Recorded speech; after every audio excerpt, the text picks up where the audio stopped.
ধৰ্ষণকাৰীৰ প্ৰাপ্য কেৱল মৃত্যুদণ্ড। ঐতিহাসিক ৰায়দান কোকৰাঝাৰ বিশেষ আদালতৰ।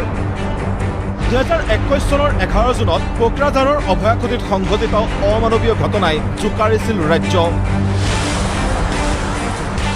2 জনজাতীয় কিশোৰীক ধৰ্ষণ কৰি হত্যা কৰি একেডাল গছতে একেডাল ৰছীতে ওলমাই ৰাখিছিল 3 পাখণ্ডই। আৰক্ষীৰ তৎপৰতাত গ্ৰেপ্তাৰ হৈছিল 3 দুঠেঙীয়া, ফৰিজুল ৰহমান, মুজাম্মেল শ্বেখ আৰু নাজিবুল আলী। চলিছিল তদন্ত, আৰম্ভ হৈছিল শুনানি আৰু অৱশেষত মৃত্যুদণ্ড।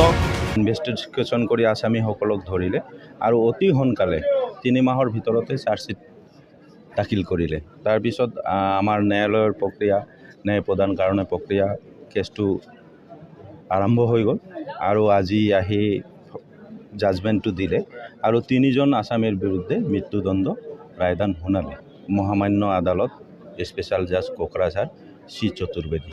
3 ধৰ্ষণকাৰীক আদালতে মৃত্যুদণ্ড বিহাৰ পিছত এয়া ভৱিষ্যতৰ বাবে এক উদাহৰণ হ'ব বুলি আখ্যা অতিৰিক্ত আৰক্ষী অধীক্ষকৰ। এটা মেছেজ যাব যে এনেকুৱা হ'লে এনেকুৱা ধৰণৰ পানিছমেণ্ট পায়। আৰু আমি যিখিনি বাকীও যোৱা মাহতো আমাৰ ইয়াত 5টা পক্সো কেছত লাইফ ইমপ্ৰিজনমেণ্ট হৈছে আৰু এইখিনি আমি এতিয়া পাৰ্চু কৰি আছোঁ। সাক্ষী পাতিক আমি টাইমলি যাতে আনি দিওঁ, আয়োবিলাকে টাইমলি সাক্ষী দিয়ে কোৰ্টত আৰু কোৱালিটি ইনভেষ্টিগেশ্যনো সেইটোত আমি গুৰুত্ব দিছোঁ। উৎফুল্লিত স্থানীয় মহিলাসকলো।